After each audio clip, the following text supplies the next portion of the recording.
Lights. Camera. Philosophy. It's the 2026 Dionysus Awards. For the most thought-provoking movies and TV shows of the past year. And the nominees are... Best future-facing fantasy that asks what makes us human. And whether that's even a good thing. Iris, do you know any foreign languages? Can you speak, say, Spanish? Josh, no sé hablar español. ¿Qué? Best tweaking of a classic that raises questions about parents and children.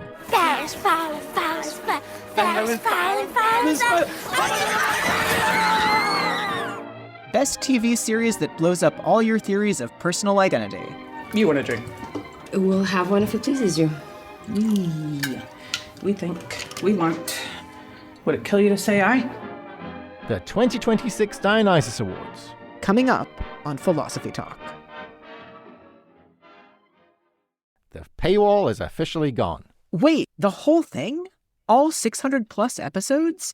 Even the one where we argue about whether chairs exist? Every single one. No passwords, no credit cards, just free thinking on every major podcast app. Find it all at philosophytalk.org, Spotify, and Apple Podcasts. And now, on with the show.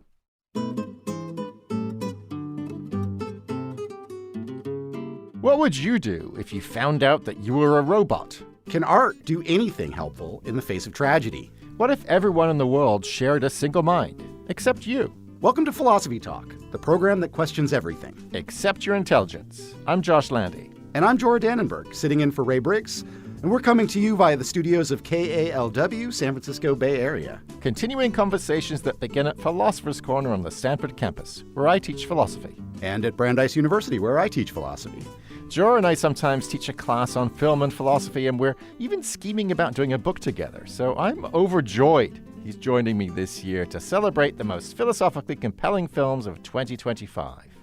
It's the Dionysus Awards.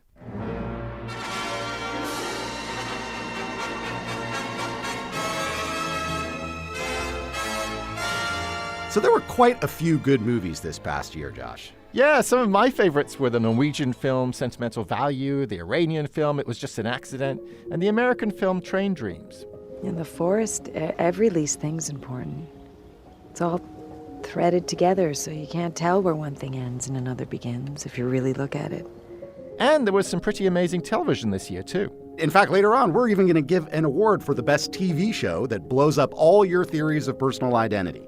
We'll also be giving out an award for Best Tweak on a Classic that raises questions about parents and children. And, of course, we'll take some nominations from listeners like you who've written to us about other thought-provoking Dionysus-worthy films. But first, Best Future-Facing Fantasy that questions what makes us human, and whether that's even a good thing. So we've got two contenders for this award. Companion, written and directed by Drew Hancock, and Mickey 17, directed by Bong Joon-ho, and written by him and Edward Ashton. You know, Jorah, I really loved Companion. It's a movie with a lot of twists, and we're not going to be able to talk about it without giving a few things away. So avert your ears for a bit if you haven't yet seen it. So the first major twist in this film has to do with who the character Iris is. Yeah, exactly. I mean, early on, we're at a lake house with three couples. There's Kat and Sergey, Eli and Patrick, and Josh and Iris. And about 25 minutes in, we learn that Iris is, in fact, a robot. You're joking, right? This is just a sick. Iris, what's the weather? It's currently 72 degrees with an 83% chance of rain in the evening.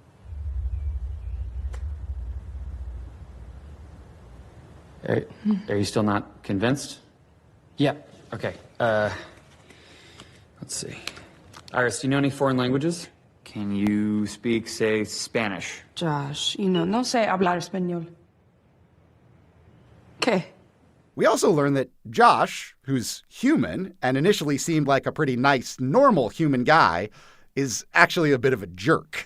A lot of a jerk. Totally. Josh exploits Iris, insults her, tortures her, and eventually tries to kill her. Not exactly boyfriend of the year material. So how do we explain what he's doing wrong? He's clearly doing something wrong, but what is it? I mean, from his point of view, Iris is a machine. She's a bit like his car, which also talks to him. And we don't have any problem with Josh shutting down the car motor when he arrives somewhere, but we feel he's doing something really egregious to Iris. The plan hasn't changed, Kat. I'm just adding one tiny extra step, just a final farewell, and then I will switch all of our settings back to normal. And then, yeah, I'll shut her down permanently. And then? Then nothing. Then we crack open a bottle of champagne and we wait for the cops to show up.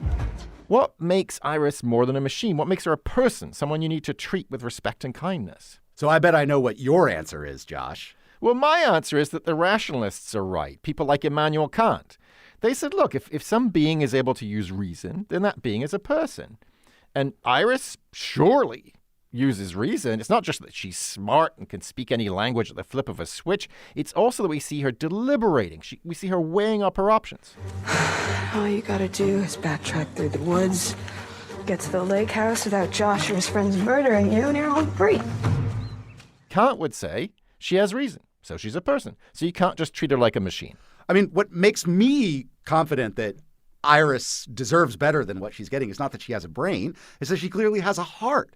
I'm seeing your Kant and I'm raising you Adam Smith and David Hume and the rest of the sentimentalist tradition. I mean, forget reason. All that matters is whether you have feeling. If you feel pain and you feel other complicated human emotions, no one has the right to be cruel to you or treat you like you don't matter. I feel things. Anger, guilt, sadness.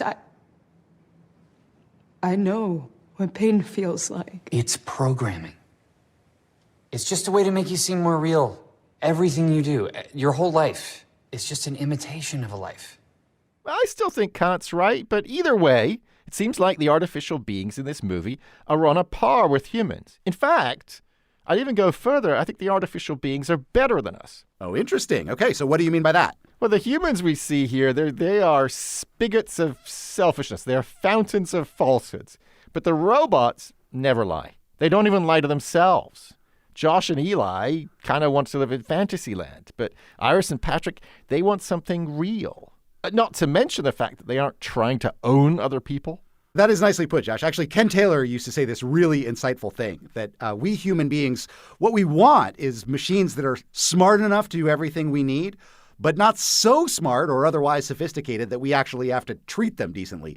And Ken said this is the same impulse at the origin of slavery. I'm inclined to agree with him about that. Yeah, and it sure seems like Josh treats Iris like a slave.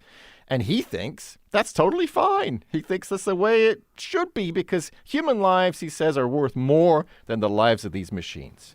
I'm a good guy. I'm decent. What do I have to show for it? A cramped one-bedroom apartment and a robot girlfriend. I don't even own you, for Christ's sakes. You're a rental.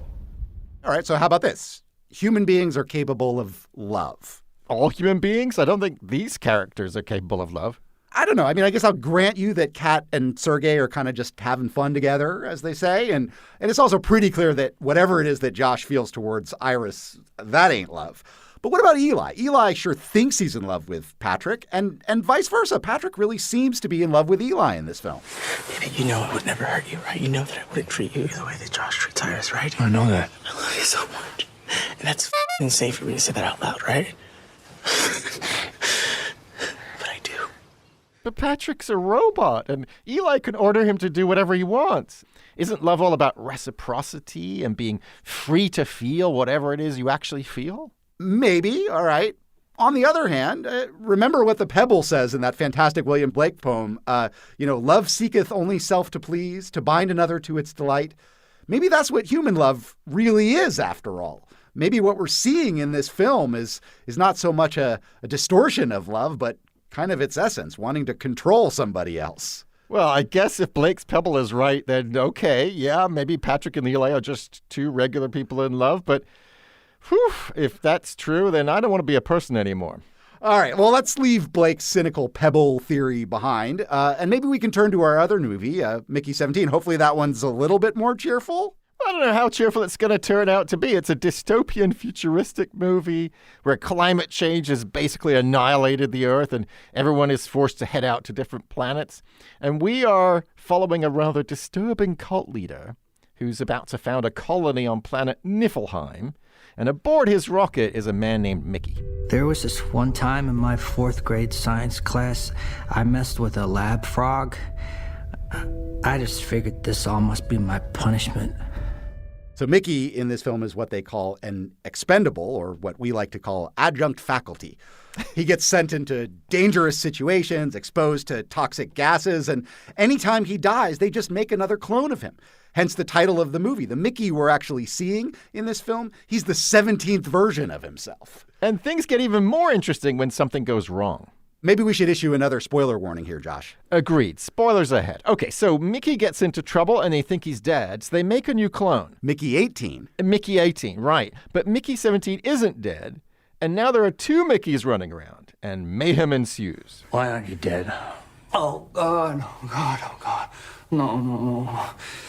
You're 18? They printed you out today? What the is going on? According to Timo, you should be sliding out of one of those creepers' assholes right about now. You have to put it like that.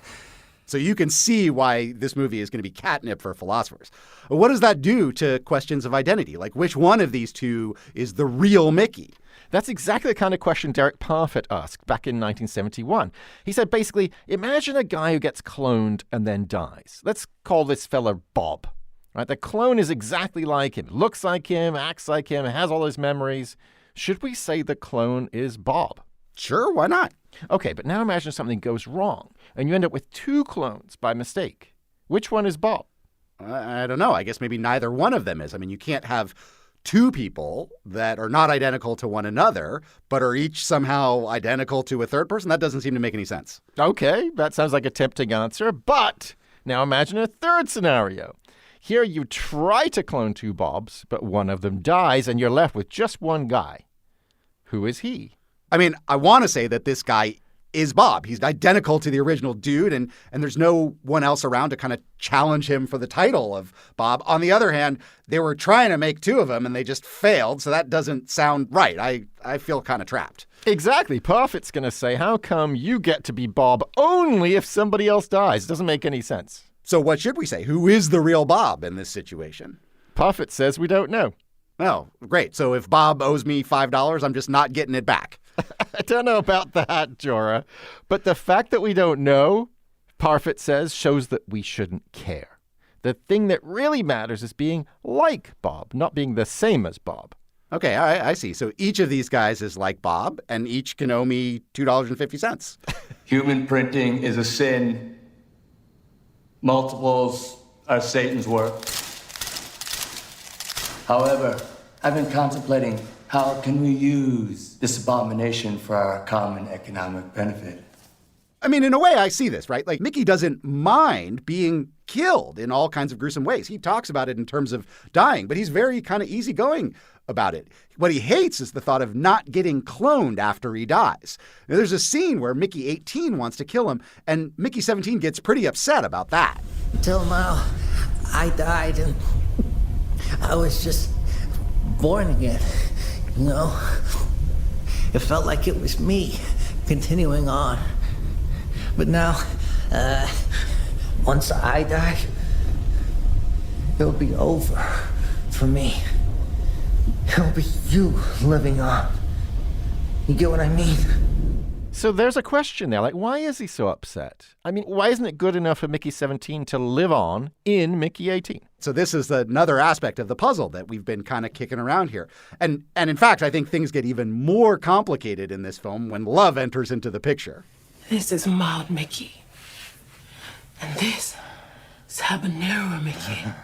So Mickey 18, he kind of takes a little bit of a shine to Mickey 17's girlfriend, and Mickey 17 isn't so happy about that. And that raises all kinds of moral questions. I mean, if my clone is me, can he steal my partner? And what about the partner? I mean, is she cheating on me with my clone, or is this some weird way of being faithful to one mega being made up out of the two different bodies, me and my clone, that are somehow one person? Mickey is not some cookie you can split in half. 17 and 18 are both Mickey. Both my Mickey. These are great questions, and Mickey 17 raises even more of them. Like, what happens if a criminal clones himself so he can give himself an alibi for heinous crimes? Are they accomplices, or did one act under the other's orders? Are these separate and independent crimes, or were they one person from the get-go? They only get half portions in jail, or they get a full meal each?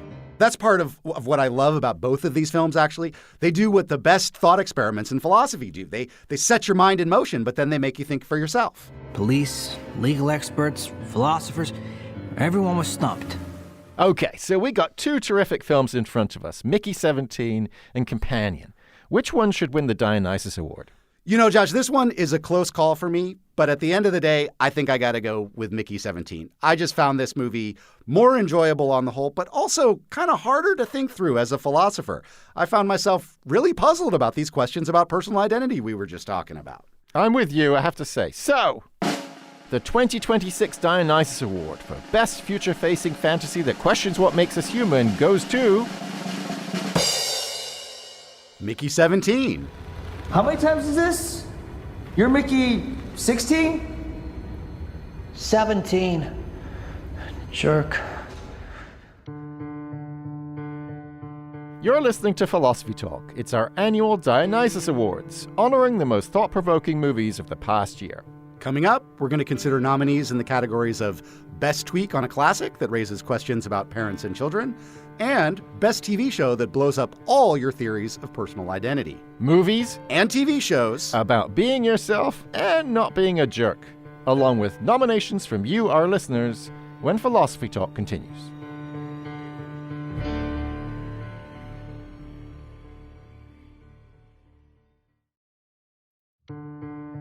Welcome back. It's Philosophy Talk's annual Dionysus Awards. I'm Josh Landy. And I'm Jorah Danenberg, sitting in for Ray Briggs.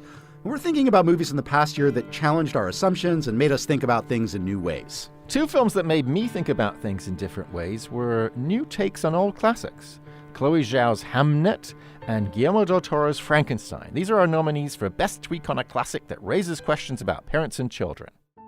So we all know Mary Shelley's brilliant Gothic novel Frankenstein, and this year Guillermo del Toro came out with a new adaptation set during the Crimean War. And Hamnet, that's a beautiful adaptation of a novel by Maggie O'Farrell. It tells the story of William Shakespeare, his wife Agnès, and their children, one of whom is lost in the plague. It's impossible to talk about that one without mentioning the ending, so be warned, spoilers to follow. These two films were nominated by Amy Copeland, professor of philosophy at Cal State Fullerton, and editor of a volume on Blade Runner. We asked her what ties these two movies together. Well, I think both are about intersubjectivity or our connections to one another. I think both also really do appeal to us affectively, emotionally. I think they're able to evoke really strong responses. And that's a really important part of experience. And I think they capture it and are able to convey something that is not always something that can be explained verbally in any other way besides art. So let's start with Hamnet, because I found that one particularly moving. I mean, it's, as you say, it's about emotion, but it's also emotive. Can you say a little bit about what made it moving for you? For the final 30 minutes of the film, I was sobbing, and I was going back and forth between sad, but then also exhilarated because of the way that Hamlet in the film, the play within the film, is speaking to Agnes, and the way in which in that moment she is able to find her son. She's been looking for him ever since he died, and she's seeing that Will has been able to, in a sense, bring him back to life. Our valiant Hamlet, for so this side of our known world esteemed him, did slay his enemies. Did you hear that? Is that his name? Oh my! Wait! Through our walls, so like the king that was. I really felt like the third act in many ways transformed the earlier parts of the film, and that I had sort of thought I was watching one kind of movie for the first 2/3 or so, a movie that was sort of telling me the story of other members of Will Shakespeare's family. And then it turns out that actually throughout the entire film, Shakespeare's life and his emotions are a key part of the story. It's just they're sort of going on in the negative space that we're not seeing, and then it all kind of comes together, and we realize that just as we've been sort of watching Agnes grieve and deal with what they're dealing with as a family tragedy, that he has been too, and that we're sort of backfilling his story during that time. I found that so powerful. It feels to me almost as though the film is really about the magic of art, right? It is magic, yeah. It's magic. And yes, it has the power of herbs, right? So she knows the wisdom of mugwort, and she has this little line that she recites. You're called Una, the most ancient plant. You defy 3, you defy 30. You defy venom, you defy air illness. You defy the horror that stalks the land. Actually, what defies the horror that stalks the land is theater. And that's incredibly powerful, right? I mean, or both. Yeah, both. Or both. I would say both. Or both. Because I think she is, in a way, the whole time she's trying to save Hamnet. And in that moment when she realizes he's sick and not Judith, and she starts sort of in this furious haze, trying to get everything, all the different herbs she knows. And she is sort of like a witch. A stone. There's a stone upstairs with a hole in the middle of it. By his bedside, bring it down. I need it. I think Will does with art what she was doing with herbs. I think they are sort of these interesting counterparts doing something magical. Although in this case, his worked and hers didn't. I will never, ever let you go.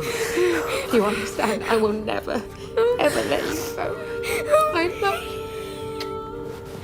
you. The moment in the play within the film, as Hamlet's dying, when he sort of holds his hand out, and then Agnes puts her hand out, and you're sort of thinking, oh no, don't. And then the whole theater, and I believed it. One thing that makes that seem so powerful when, in a way, there's a sort of fourth wall breach inside the Globe Theater and the audience reaches out to touch the actor, is that up to that point, Agnes has really felt like she's grieving alone. And she can't grieve the loss of her son, even with her husband. I said that I'm sorry What? for everything. You're caught by that place. What place? That place in your head. It is now more real to you than anywhere else. Not even the death of our child can keep you from it. And then somehow, by his transforming the loss into this incredible, powerful work of art, Agnes goes from being alone in her grief to surrounded by other strangers who are now a part of her grief for her son. And in that moment also then sees, no, Will has been grieving his way. He has been transforming his grief into this play, just as I have been, dealing with my grief privately. And so there's this final kind of catharsis that comes from this, because finally they're allowed to share their grief in fact. You're right. He can grieve with her, but she's also giving Hamnet back to Agnes. She couldn't find him. And so our art is a way to make the unbearable bearable by giving us back something that we lost. So art ends up being a way to make the unspeakable speakable. I mean, there's so much about the inarticulate. You can't speak about it, but you can at least build around it. I thought you were a man of words, Master Tutor. Yes. Are you not? Speaking with people is sometimes difficult for me. Let's turn to Frankenstein, the new adaptation of the novel directed by Guillermo del Toro. Can you tell us a little bit about that, Amy, and what's philosophically interesting here? Well, Frankenstein, the book is great, and there's so many adaptations, but I love it philosophically. I mean, the creature, it's all, I think Jacob Elordi's performance is really the heart of the film. Elizabeth, the character of Elizabeth, says to Victor, heart, that's the organ you know the least about.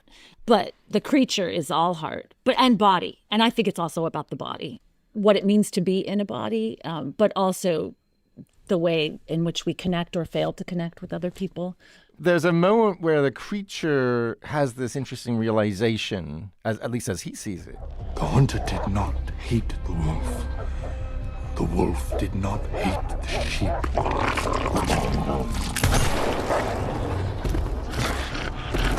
But violence felt inevitable between them. Perhaps I thought this was the way of the world.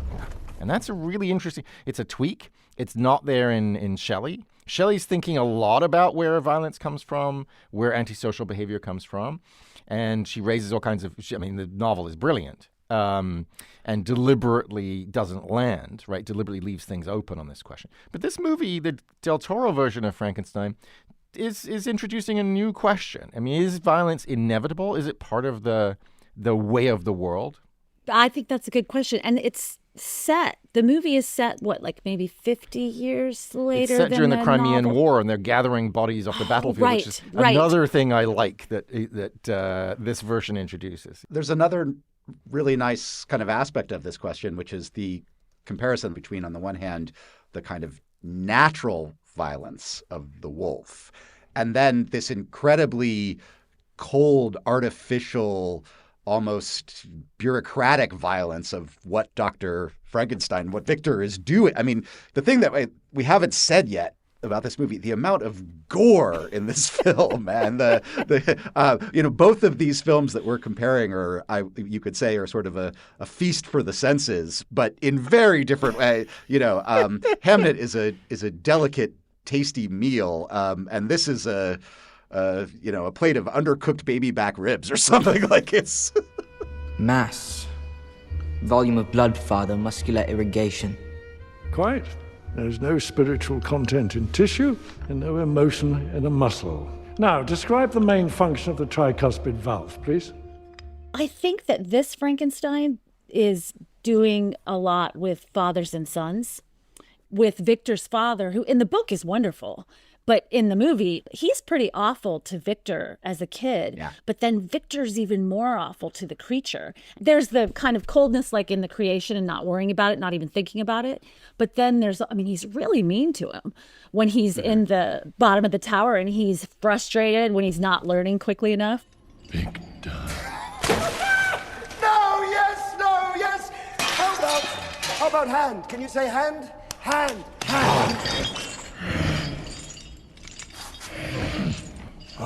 Oh, you are afraid of me? You're afraid of me? Why? Why would you be afraid of me? I'm not going to hurt you. I made you.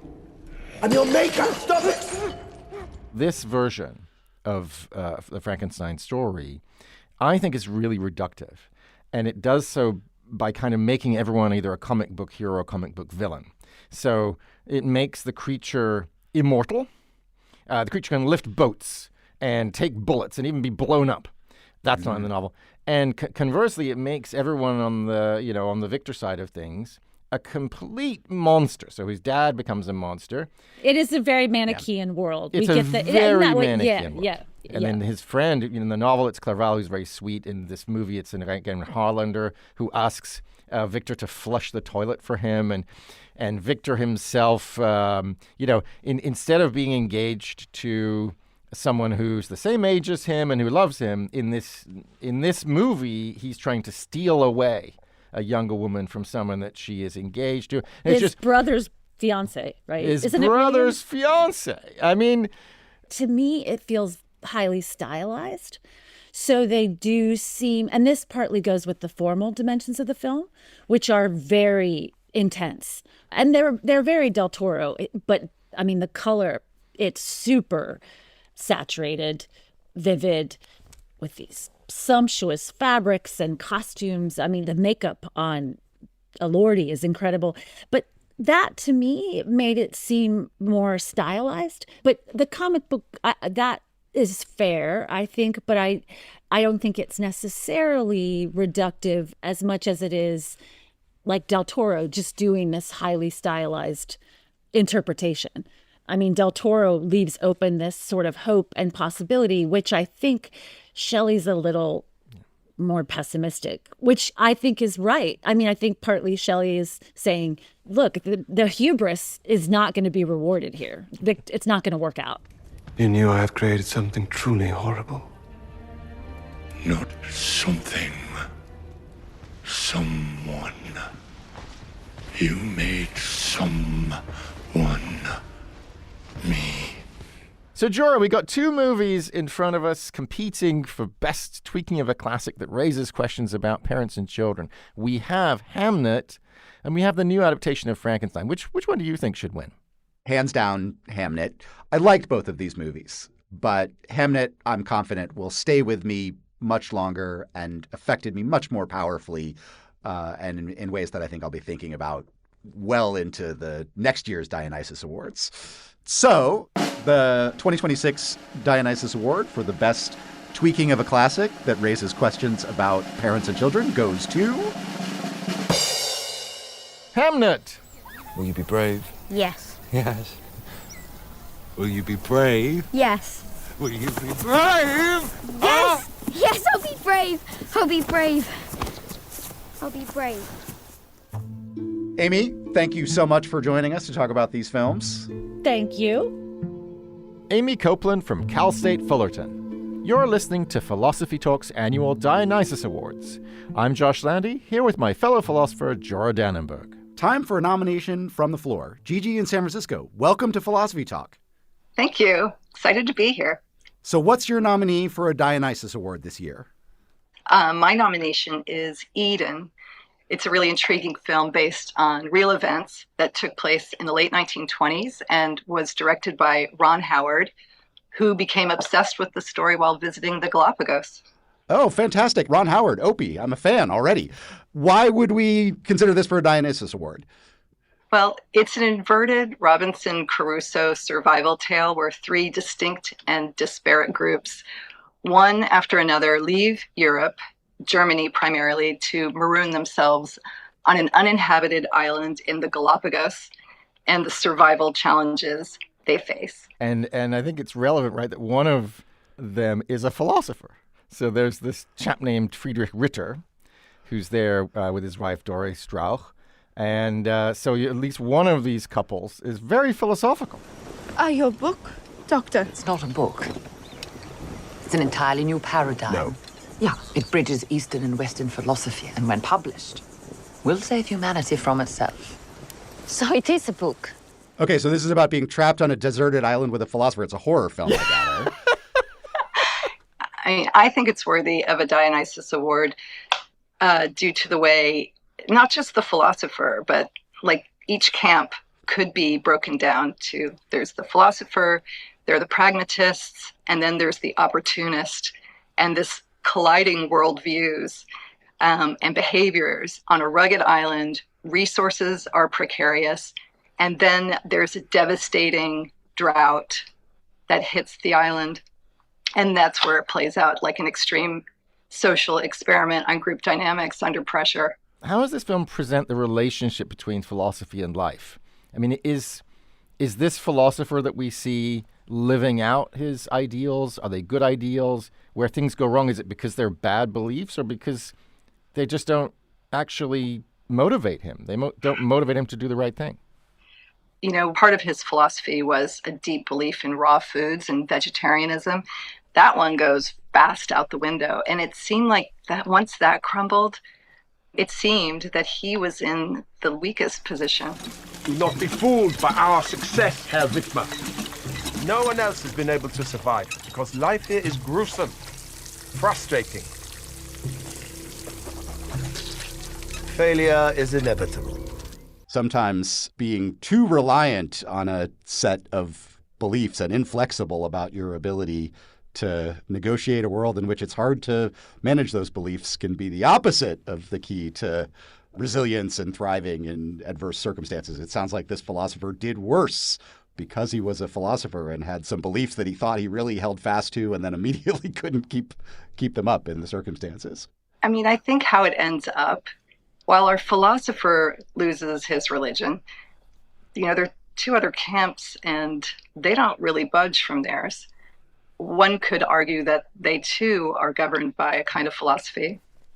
So I don't know. It's weird because I always think that in these situations, people driven by the most ambition and willing to win at all cost mindset generally succeed. But this film really puts that to rest too. All right, Jorah, we have a nomination before us. It's the film Eden, directed by Ron Howard. What do you think? This does sound to me like a pretty good film to think about what happens when philosophy goes awry. I'm prepared to go ahead and give it the award. Is it unanimous, Josh? Will you sign on? Listen, I already liked the film, but I was particularly persuaded by Gigi's brilliant observation that you have these three couples, and it's not just the philosophy couple that's driven by philosophy. Each of them is driven by a worldview, and it goes differently in all three cases, and that makes the movie really rich and subtle. So, the 2026 Dionysus Award for Best Film About Philosophy Gone Horribly Wrong goes to Eden. Gigi, thank you so much for joining us today. Thank you. That was really fun. You're listening to Philosophy Talk, and we're celebrating the most philosophically compelling movies of the past year for our annual Dionysus Awards. Coming up, 2 very cinematic TV shows battle it out for best series that blows up all your theories of personal identity. More Dionysus winners when Philosophy Talk continues.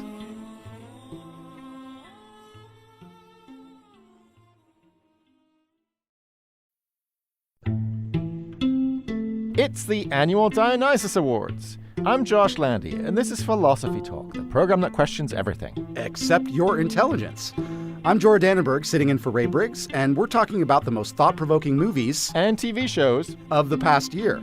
Up next, 2 nominees for Best TV Show that blows up all your theories of personal identity, Pluribus and Severance. Severance entered its 2nd season last year, and it's a show about a mysterious corporation whose employees have a chip implanted in their brain, one that severs their work self from their home self. So while the main character, Mark, is at work, he knows nothing about his home life. And while he's at home, he remains blissfully ignorant of just how awful the office is. And Pluribus is a whole new show created by Vince Gilligan of Breaking Bad fame. Hard to describe exactly, but basically, a space virus turns everyone on Earth into one gigantic hive mind. All except 13 lucky or unlucky souls. So as before, there are bound to be some pretty big spoilers in what's to come. These 2 shows, Pluribus and Severance, they were nominated by my regular co-host, Ray Briggs. Ray had this to say about them. Philosophers love to talk about personal identity. What makes you over time and the same you over time? And what would happen if you could sort of put 2 people together to make one person, or split one person apart to make 2? Wouldn't that be strange and philosophically confusing? And both of these shows are thought experiments about personal identity, where you do put either many, many people together to form one hive mind, or split one person apart to form 2 minds. So why don't you start us off with Pluribus? So tell us a little bit more about how the plot of Pluribus raises this kind of question about personal identity. So at the very beginning of Pluribus, an alien virus infects almost all of the people of Earth. And one of about 13 who is left over is our protagonist, Carol, who is not happy that everybody is a hive mind and really wants to retain her individuality. It's kind of an invasion of the body snatchers type scenario where the people in the hive mind seem happy. They're delighted to be in the hive mind. But our fearless individualist warrior, Carol, resists. Now, I realize some of you think the world might be better off this way, with all the newfound peace, love, and understanding. Enjoy that opinion. Relish it. Because it may be the last one you ever possess. And when the day comes that you have peace and love forced upon you, who knows, maybe in that last fleeting moment, you might just realize you treasured your individuality. Is she right to resist? How would we know whether she's right to resist? I think that this is a hard question, and I actually feel very conflicted about it. Because Carol is kind of terrible. Like, her individual personality, I don't know if I like her. I don't know if there are people, right? She's complicated, she's funny and interesting, and also deeply miserable and can't connect to anybody around her. I think there's the kind of perpetual question about whether her resistance to joining the hive mind has a lot to do with these kind of quirky features of her personality, about how she can be, a little hard to get along with, shall we say, or whether actually that's kind of a red herring and that actually the features that make her reluctant to join the hive mind are actually more common features of other people, and that, even people who weren't a little prickly the way that she can be, or a little bit narcissistic even the way that she can be, would nonetheless, if they were thinking clearly about the scenario, realize, whoa, wait a minute, you're not talking to me about just kind of joining a club and you're talking about getting rid of me. I'm not okay with that. So I think it's a really great device that they use to kind of put in place these character traits that make it a little harder to know the answer to that question. So one of the really beautiful and revealing moments in the show, I think, is when Carol is talking about why she doesn't like the hive mind, and she compares the people in the hive mind to the people at the conversion therapy camp that she was sent to as a teenager. It was a terrible experience for you. The counselors there... Some of the worst people I have ever known. And they smiled all the time, just like you. We're sorry, Carol. As for us, we love and accept all beings equally. Oh, okay. If you're so accepting, then what about what you're trying to do to me now? Make me just like you, even though you know I do not want that. She's captured something that is creepy about them. They're happy, but they've kind of erased the things that make them individuals. Although she does end up dating the hive mind in the form of another character, Zosha. Okay, how do you date a hive mind? I think you mostly don't have a very good relationship because of Carol, but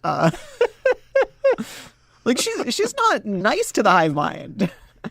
She upsets it so much that it starts convulsing at multiple points. Like that's not a good relationship. It has to leave because she's such a bad partner. Hello, Carol. This is a recording. At the tone, you can leave a message to request anything you might need. We'll do our best to provide it. Our feelings for you haven't changed, Carol. But after everything that's happened, we just need a little space. So one question is, can you even know whether you're happy? I mean, the people in the hive mind seem happy. Could they be wrong about their own happiness? Is it possibly wrong about their own happiness? Then there's the question of individuality. Do you want to be an individual? Why is individuality good? Is individuality better than happiness? And then there's this kind of Hegel-style question, I guess, about whether you can actually be what you want to be and who you want to be alone. Can you actually be you outside of society? Yeah, I think that's the thing, is that the individuality of these characters, like there's an important separateness from others that they're really onto, but they think of themselves as more separate than they really are.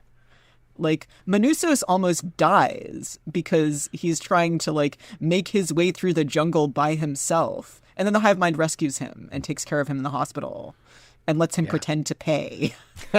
Well, and just like Manussos sort of needs the members of the hive mind for, sort of medical and material support, I think one thing about Carol that becomes clear is she needs an audience, right? I mean, she's an author and she needs an audience, and she's got to have somebody there to, I think there is this nice kind of Hegelian thing. If there's nobody there kind of recognizing her for who she is she really anybody at all?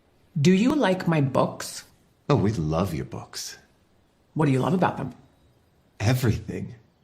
Your books are an expression of you, and we love you. Need you to be more specific. Character arcs, plot turns. Oh, yes. We love the character arcs and the plot turns. Which ones? All of them. We should pivot at this point to talk about our other show, Severance. How does Severance raise philosophical questions about identity? It's kind of in some ways the opposite of Pluribus. Instead of having a bunch of people who are merged into one identity, we have individual people who are separated into two identities. They're kind of outie, who is their life outside of work, and their innie, who exists solely for the productivity of the Lumen Corporation and who they never have to think about. And they don't share memories. They kind of have maybe importantly different goals in life. And so there's a question about whether these are the same person at all or whether they're kind of two different people. You know what I think? I think the second you get your wife back, you forget I ever existed. I think that I disappear along with every innie down there. What do you want from me? We are in this together. Can't you just trust me? It even raises these very interesting ethical questions. So there's a scenario in which one of the characters is allowed to have a conjugal visit while at work, which is to say, while either it's the severed part, the innie part that we're with, and this innie gets a visit from his wife or the outie's maybe wife? His outie's wife. His outie's wife. And a little unclear. They sleep together, and so then the question is this wife cheating on her husband? I told my husband about you and me this morning.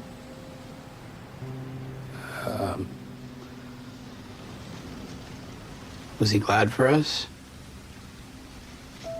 No. She hides this conjugal visit from the Audi, which suggests that she feels like it's cheating. But then I guess there's a further question. Like, maybe for a lot of things, if you feel like it's cheating, it's probably cheating. But I guess it raises the question whether we should think about personal identity being guaranteed by the body or by the mind. Because if it's your body that makes you who you are, then maybe we would think she's not cheating. She's with the same person because it's the same body. But if we think, no, it's actually the mind or something about the mind that makes you who you are, and clearly the innie seems to be living a very different kind of mental life than the outie, then she is cheating. So do our intuitions about whether or not she's cheating kind of track our intuitions about what it is that makes you you?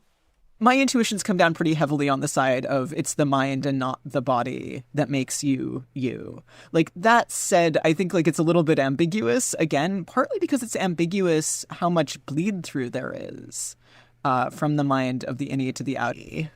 Because there are these like weak, hard to stamp out psychological links that might come from just being in a body and having your body be the mechanism by which you remember things and feel emotions and understand things. But suppose you could get rid of all that bleed through. You could be really confident there was no psychological bleed through whatsoever.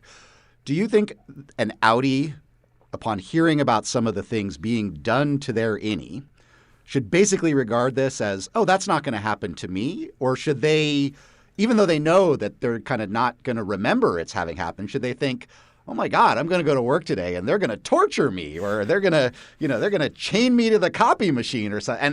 And worse than that, I won't even remember. Is that just that person's just philosophically confused if they think about this as a really unfortunate thing that's happening to them while they're at work?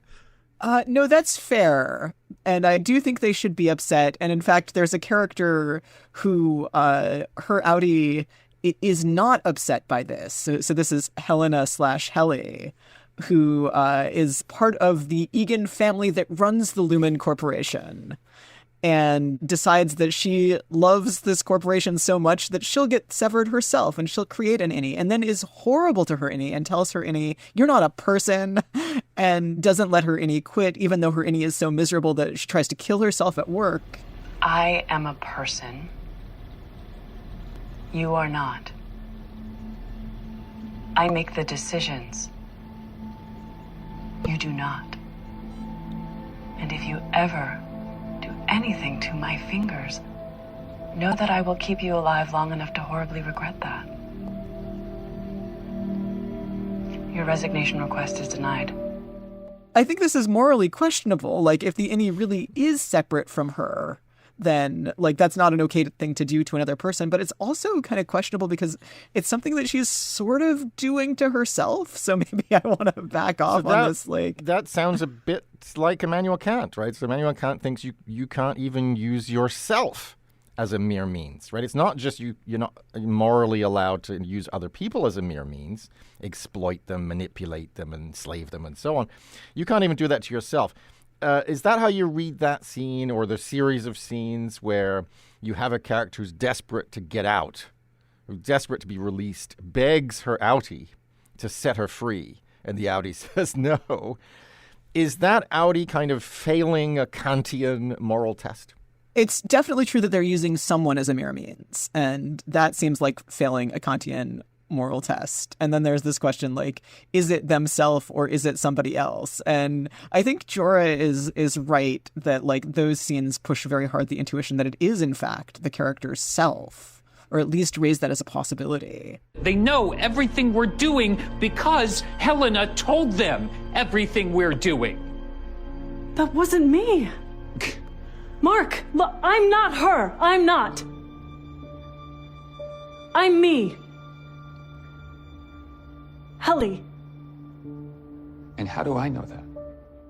All right, so we've got a decision to make here. We've got Pluribus and Severance, both of which are up for best TV series that blows up all your theories of personal identity. Ray, what's your view about which one of those two should win? I think I'm going to vote for Pluribus, partly because there's more of a moral puzzle about whether to undergo this tricky procedure. I think in Severance, the answer is obviously no. The Lubin Corporation is evil and going to ruin your life. But in Pluribus, I find myself genuinely unsure about whether I would want to join the hive mind or stay myself. What do you think, Jorah? I feel pretty confident that I would not want to join the hive mind. I don't feel like it's a big dilemma for me.